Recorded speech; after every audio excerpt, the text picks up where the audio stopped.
Never before in the history of American politics has a race for president been so contentious, so filled with insults, not really a lot of substance.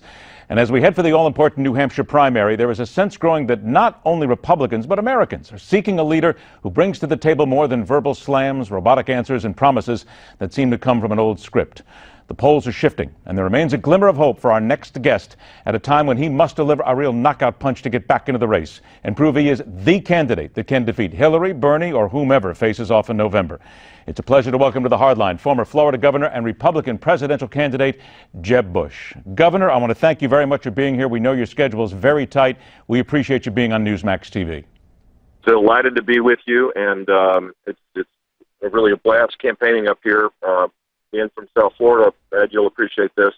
I don't know what all this white stuff is coming out from the sky, but it's really interesting to look at. I lived there for 4 years. I know exactly what you're going through at 27 degrees below zero. I get that, too.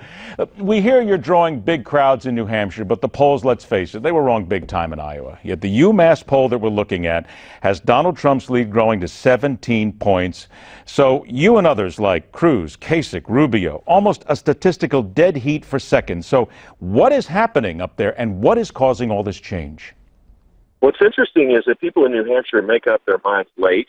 They can latch on to a candidate, but then decide to support another candidate, and there's a large undecided vote as well. So it's up for grabs. It totally is up for grabs. And my case is one of a proven leader with a proven record with detailed plans to fix the mess in Washington.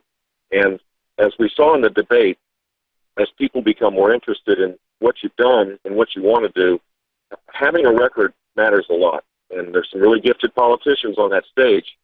But the three front-running candidates that left Iowa as the top three, none of them have a proven record of accomplishment as it relates to helping people rise up in terms of their income or keeping America safe. So I feel good about where we are because of that. Let's talk about the voters who do not like Donald Trump, no matter how you slice it. And they say they are looking for the conservative alternative. So what then makes you more conservative than, let's say, Governor Kasich, Marco Rubio, or even Ted Cruz? Well, I cut taxes for 8 years in a row, $18 billion. I reduced the government workforce by 11% during my 8 years.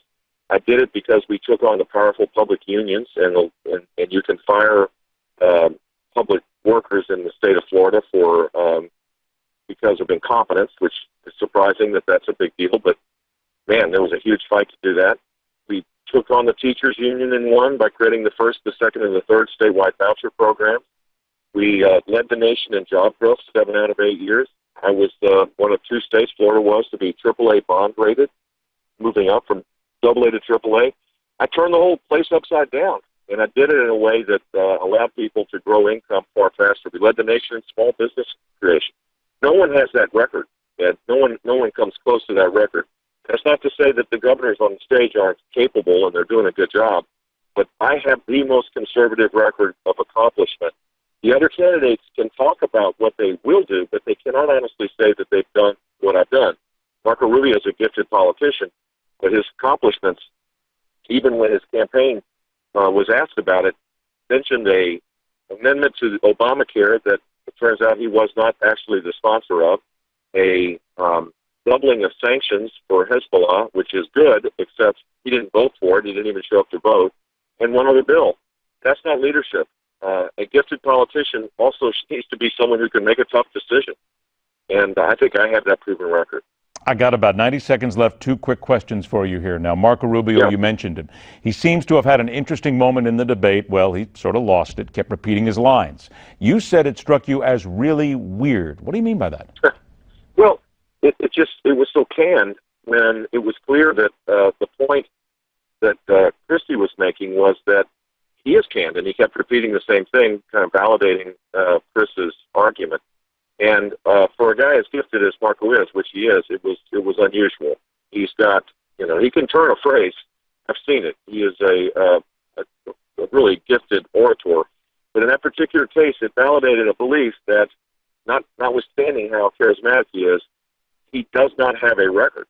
And it creates some doubt. Barack Obama, for 7 years, has divided this country, has not led, has not forged any consensus. And he had a similar kind of background, very little in terms of executive experience. So then, looking at all these things you just said, 20 seconds left. Here's a blunt question. Is Marco Rubio fit to be commander-in-chief on day one as president of the United States? He is more qualified than Hillary Clinton is, and I would trust him more, but I am more qualified than Marco Rubio. And that's why I'm proud of the 12 Medal of Honor recipients and the 30 admirals and generals that have been advising me on military policy, and why people know that I'd be a steady hand as commander-in-chief and have the back of the military. Governor, you are right back in the race. The numbers are looking good, and we wait to see what happens in New Hampshire. And by the way, I'm sure you have a nice warm jacket. If not, we'll be happy. Well, I'll send you a pair of my gloves one of these days. We'll get them to you. Governor Jeb Bush, always a pleasure. Thanks for joining us. We appreciate your time. Take care. All right, take care. The candidate who would crush Hillary, Bernie, and maybe anybody else who's not yet a candidate officially is coming up next, right here on The Hard Line.